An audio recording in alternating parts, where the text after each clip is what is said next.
예. 한 번 더 또 인사합시다. 오늘도 은혜 받고 갑시다. 자, 오늘 제목은요, 욥의 친구들의 오해라고 하는 제목의 말씀이 되겠습니다. 욥기 1장에서 2장까지는 욥의 사람됨, 욥이 어떤 사람인가, 그의 신앙이 어떠한가를 설명하고 있고, 특별히 그에게 갑자기 부르닥친 고난과 재앙에 대해서 언급을 하고 있습니다. 그러면서 욥기 3장부터는 저 뒤에 42장 바로 직전까지 욥의 고난 문제에 대한 나름대로의 사람들의 생각, 마지막에는 하나님이 나타나셔서 내리시는 결론에 이르기까지 상당히 오랫동안 욥의 고난이라고 하는 주제에 대해서 그 주제가 한 가지 주제를 놓고서 아주 오랫동안 전개되고 있음을 봅니다. 욥의 고난의 원인이 어디서부터 온 것인가? 이것에 대한 욥과 그의 친구들의 견해는 달라도 너무 달랐어요. 욥의 친구들의 논리가 상당히 공격적이라고 본다면 수세에 몰려있는 욥은 자기 자신을 방어하기에 급급합니다. 욥의 친구들이 죄인을 취조하는 검사처럼 그렇게 욥에게 달려든다면 욥은 아무도 자기를 갖다 항변해 줄 사람이 없으니 자기 스스로가 스스로를 변호하는 변호사처럼 그렇게 처신을 하고 있습니다. 그런데 그들의 공방이 더욱더 지루하게 느껴지는 이유는 욥의 친구들 가운데 그 어느 누구도 이 욥의 고난이 왜 오게 됐는지 그 원인을 정확히 아는 자가 없었다는 겁니다. 쉽게 말해서 진실을 아는 자가 없다는 얘기예요. 분명한 답을 가진 자가 없다는 얘기입니다. 그럼에도 불구하고 자기 나름대로 자기 방식을 가지고 그걸 갖다 욥의 죄에 대해서 나름대로 점검을 하고 그에 대한 답을 갖다 제시하려고 나름대로 애를 쓰는데 그들의 답에는 시원한 부분이 없다는 거지요. 왜냐하면 원인을 잘 모르고 있으니까. 진실을 모른 채 어떻게 보면 허공을 헤매면서 자기들의 의견을 피력하고 있기 때문에 듣기에 좀 답답하고 또 안타깝고 또 지루한 느낌이 드는 것이 사실입니다. 선무당이 사람 잡는다는 말이 있지 않습니까? 잘 알지 못하고 오해하는 친구들이 꼭 자기가 모든 진리를 다 알고 있는 것인 양 그렇게 날뛰고 있는 것을 보면서 참 우리는 답답함을 느끼지요. 그들은 욥을 다그칩니다. 그리고 욥은 억울하니까 자기의 억울함을 갖다가 어떻게 됩니까? 또 항변합니다. 이런 날선 공방전이 쭉 이어지는 변론. 그래서 욥은요 오페라 형식을 갖추고 있습니다. 오페라. 분위기는 봄의 분위기에 오페라가 있다면 그건 아가서입니다. 따뜻한 봄날에 사랑의 이야기가 막 꽃피워지며 전개되기 때문에 아가서와는 사뭇 다른 정반대 분위기가 펼쳐진 것이 바로 욥기예요. 추운 겨울, 캄캄한 밤이라고 느껴지는 겨울밤 같은 느껴지는 그런 분위기 속에서 여러분 오페라가 어떤 요소가 있습니까? 오페라는 음악적인 요소가 있으면서도 배우들 간의 대화가 오가지 않습니까? 음악적인 요소를 곁들여서 대화가 오가는 것인데 여기 음악적인 요소는 우리가 알기가 어렵지만 어쨌든 욥과 욥의 대화가 그 주제는 뭐라고요? 욥의 고난이 어디서 왔느냐 하는 이런 주제를 놓고서 아주 계속적인 대화가 진행이 되고 있어요. 한 5장 정도만 대화가 오가면 끝나면 좋겠는데 이게 너무 한 35장 정도에 걸쳐서 아주 길게 대화가 오가기 때문에 참 봤을 때 답답하기도 하고 좀 지루하기도 하고 그런 측면이 있습니다. 여러분들도 기회에 닿을 때 욥기를 꼭 읽어보시기 바랍니다. 그러나 미리 말씀드릴 것은 인내심을 가지고 좀 읽어나가셔야 될 거예요. 그리고 분명한 주제를 알고서 읽어나가야 될 겁니다. 자, 욥의 친구 엘리바스와 빌닷과 소발이 돌아가면서 욥에게 말을 겁니다. 그리고 욥의 고난에 대해서 자기 나름대로의 진단을 내리고 또 처방을 한답시고 이야기를 합니다. 때로는 욥을 다그치기도 하고 윽박지르기도 합니다. 때로는 욥의 꼿꼿한 자세를 나무라기도 합니다. 그러면서 엘리바스는 모두 3번 변론에 동참합니다. 그리고 빌닷은 역시도 3번 변론합니다. 마지막 주자로 나선 소발이라고 한 사람은 2번만 변론에 참여를 하고 3번째는 더 이상 자신이 없는지 아예 이야기를 그쳐버립니다. 소발의 3번째를 대신해서 오랫동안 침묵하면서 연세 드신 분들의 이야기를 듣고 있었던 젊은 사람 엘리후가 드디어 32장에서 말문을 엽니다. 그리고 엘리후의 변론이 끝나고 난 다음에 드디어 하나님께서 나타나심으로써 이 어둠 속에서 헤매이는 그들의 잘못된 오랜 그 공방전 그것에 종지부를 찍습니다. 하나님이 나타나시기 전까지, 하나님이 나타나셔서 모든 상황을 정리하시기 전까지는 이 이야기가 평행선을 그리면서 끊임없이 공방전으로 흘러가는 것을 볼 수가 있어요. 욥의 친구들의 오해. 우리는 이렇게 오해하면 안 됩니다. 오해에서 3회만 빼면 이해가 되어지는데, 예? 참 이해하면 좋을 텐데 이렇게 욥의 친구들은 오해를 하고 있어요. 그렇다면 욥의 친구들이 지닌 오해는 어떤 오해일까요? 그들은 무엇을 오해하고 있었습니까? 먼저 그들은 모든 고난은 죄로부터 오는 것이라고 오해를 했어요. 즉 어떤 사람에게 고난이 있다는 것은 그 사람에게 죄가 있다고 단정을 하는 거예요. 동양적인 사고죠. 인과응보. 모든 결과는 원인이 있기 때문이고 또 잘못을 하게 되었지만 그에 마땅한 보응이 주어지게 되는 것이라고 생각을 해요. 왜냐하면 하나님은 의로우신 분인데 저 의로운 사람, 믿음으로 사는 의로운 사람에게 하나님이 징벌을 내리실 리가 없다는 거예요. 재앙을 내리실 리가 없다는 거예요. 그 의로우신 하나님을 생각해 봤을 때 저 사람이 뭔가 징벌을 당하고 있다, 재앙을 만났다, 크나큰 아픔을 겪고 있다고 한다면 아하, 우리는 잘 알지 못해도 저 사람에게 숨겨진 죄가 있구나, 죄가 있음에 틀림없다 라고 생각하려는 그런 잘못된 오해가 있습니다. 우리는 욥기를 통해서 배웁니다. 뭘 배웁니까? 아하, 의인도 고난당할 수 있다는 사실. 믿음으로 살려고 애쓰는데도 힘든 일을 만날 수 있다는 사실을 우리는 욥기를 통해서 배우게 됩니다.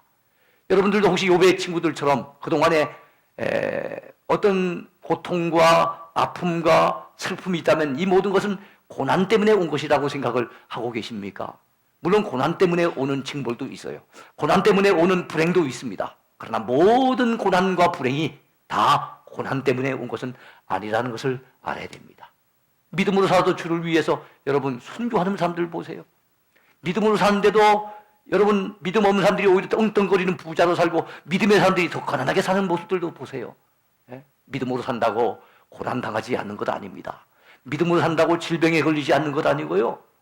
믿음으로 산다고 힘든 일 만나지 않고 그저 평안하게 태평하게 여러분 형통하게 잘 나가기만 하지는 않는다는 것을 우리는 알아야 됩니다. 그런데 욥의 친구들은 그렇게 생각하지 않았다는 거예요. 그래서 여러분 첫 번째 주자인 엘리바스가 욥기 4장 7절에서 8절까지 이렇게 얘기합니다. 생각하여 보라, 죄 없이 망한 자가 누구인가? 정직한 자의 끊어짐이 어디 있는가? 내가 보건대 악을 밭갈고 독을 뿌리는 자는 그대로 거두나니, 그런 말씀을 합니다. 핵심이 무엇입니까? 죄 없이 망한 자가 어디 있느냐 이거예요. 망한 사람은 반드시 죄가 있기 때문에 망한다는 거예요. 네가 이렇게 크나큰 어려움을 당하고 있는 걸 보니까 우리는 알지 못했는데 너를 의로운 사람이라 생각했는데 아마 네에게 숨겨진 죄가 있는가 보구나 라고 지금 다그치고 있는 겁니다. 두 번째 변론자로 나선 빌닷은 오늘 본문인 욥기 8장 3절에서 뭐라고 합니까? 하나님이 어찌 정의를 굽게 하시겠으며 전능하신 이가 어찌 공의를 굽게 하시겠는가?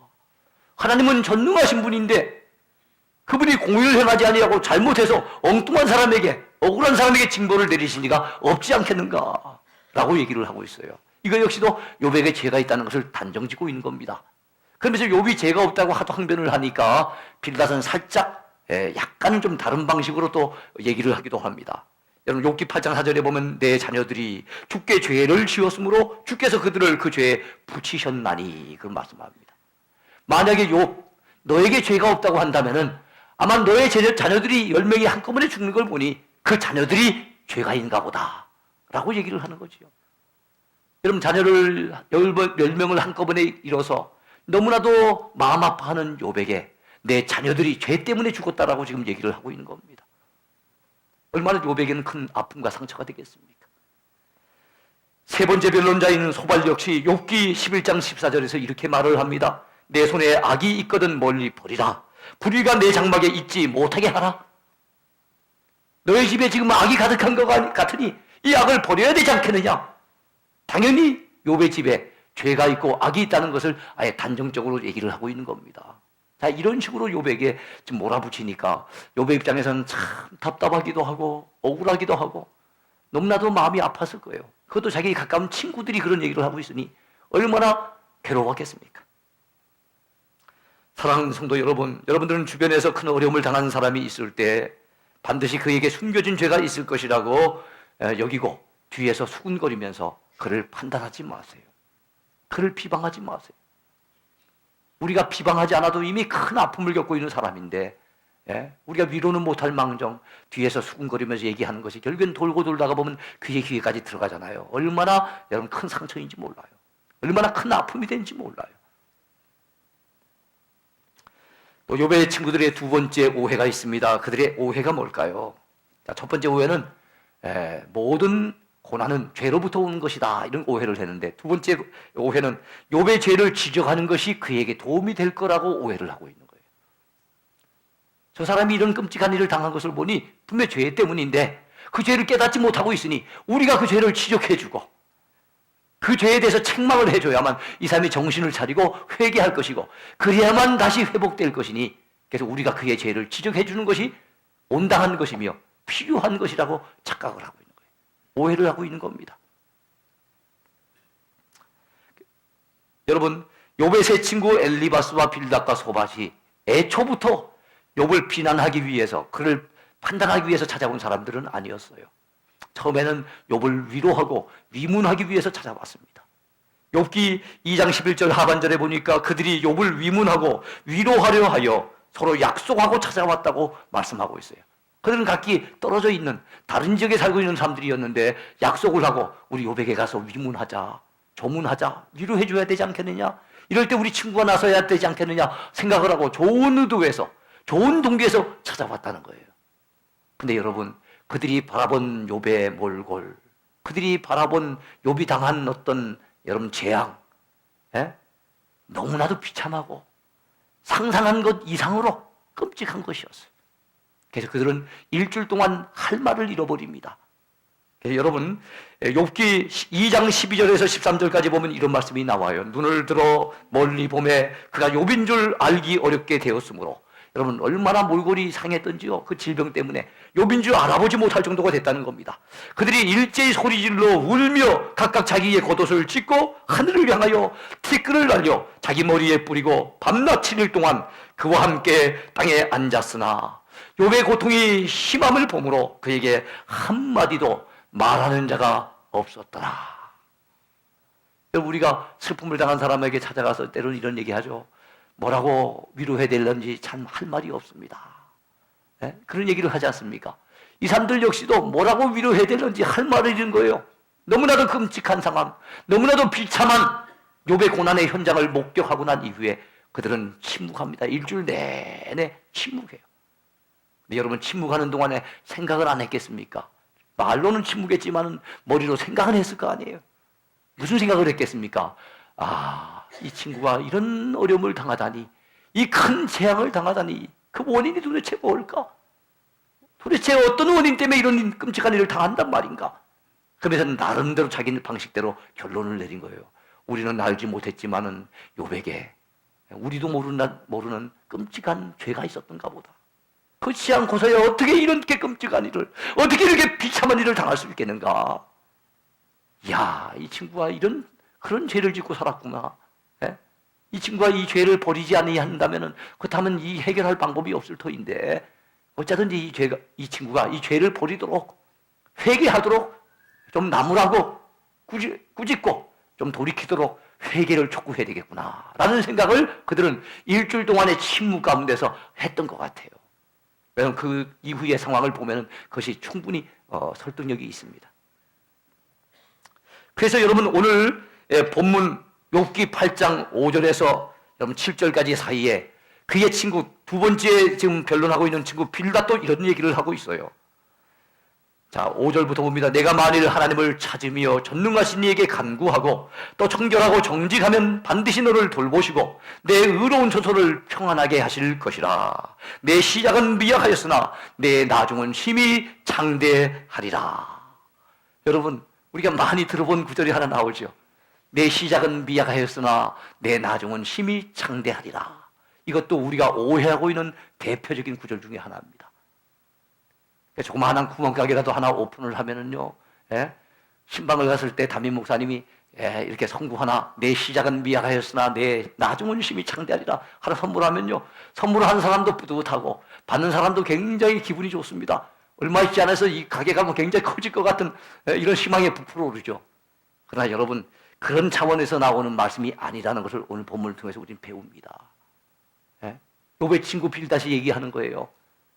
네가 죄가 있든지 네 자녀들이 아마 죄가 있어서 이렇게 된 것 같은데 지금이라도 부지런히 하나님을 찾고 하나님 앞에 간구하고 하나님 앞에 회개하고 네가 돌이켜서 이제 청결해지고 정직해지면은 하나님이 너 가정을 돌아볼 것이다. 지금은 미약한 가운데 완전히 파괴된 가운데 있지만은 나중에는 네가 창대케 되도록 하나님이 허락하실 것이니 지금이라도 회개해라. 그런 차원에서 주어지는 이게 메시지예요. 이 빌닷 역시도 지금 현재 욥이 이렇게 참 망가뜨려져 있고 욥의 상황이 이렇게 비참해져 있는 것은 당연히 죄가 있다고 생각하는 거예요. 그러니까 지금이라도 하나님 찾으라는 거예요. 하나님 앞에 간구하라는 거예요. 회개하고 정신을 차리라는 거예요. 그러면 하나님께서 시작은 미약하지만 나중엔 창대하도록 만들어 주신다는 겁니다. 그러니까 그들의 논리 속에는 아예 욥에게 죄가 있어서 이런 고난이 왔다라고 하는 것을 단정적으로 지금 얘기를 하고 있는 겁니다. 그러니까 그의 죄를 지적해 주는 것이 그에게 도움이 될 거라고 생각하고 있는 거죠. 여러분, 그러나 그렇지 않습니다. 그들의 회개의 촉구는 욥에게 전혀 도움이 되지 않았고 그는 단순한 오해일 뿐이고 욥에게 더 큰 아픔을 안겨주고 맙니다. 더 큰 고통, 그 고통을 갖다 여러분 가중시키고 마는 거예요. 진실을 모르면서 그들은 추정으로 남의 불행을 판단하고 있습니다.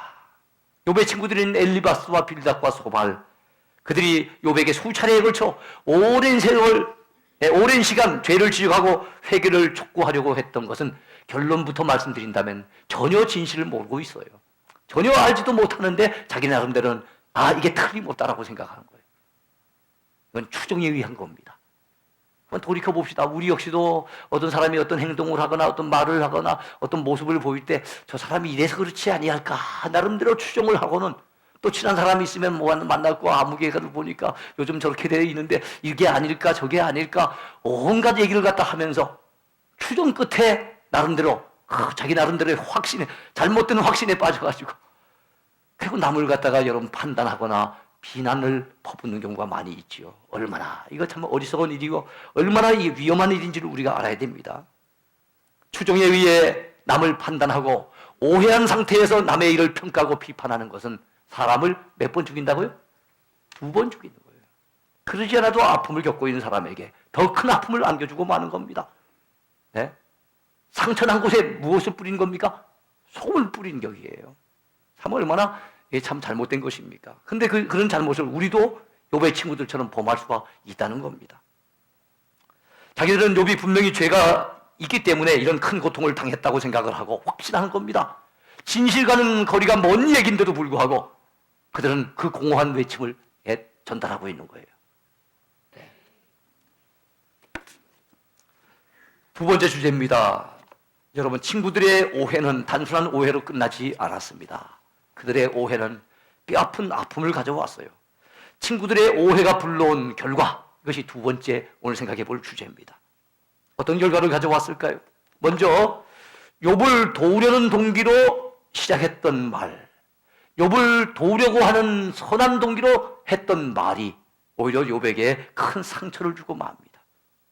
때로는 우리가 선한 동기로 시작해도 결과적으로는 여러분 오히려 남에게 나쁜 결과를 갖다 가져다 주는 그런 경우가 있지 않습니까? 욥의 친구들도 마찬가지예요. 욥의 세 친구 역시 욥을 괴롭히려는 의도로 찾아왔겠습니까? 그를 비난하기 위해서 찾아왔겠습니까? 그거는 아니었다는 것을 우리가 이미 알고 있잖아요. 위문하기 위해서, 오히려 위로하기 위해서 찾아왔던 겁니다. 근데 결과적으로 욥에게 큰 상처를 주는 말을 욥의 가슴에 남기고 떠나갑니다. 참 안타깝지요. 친구들의 말을 듣고 욥이 얼마나 답답하고 얼마나 마음이 괴롭고 마음에 상처가 되든지 욥은 이렇게 얘기를 합니다. 욥기 16장 20절에서 나의 친구는 나를 조롱하고 내 눈은 하나님을 향하여 눈물을 흘리나니. 내 친구들은 나를 조롱한다는 거예요.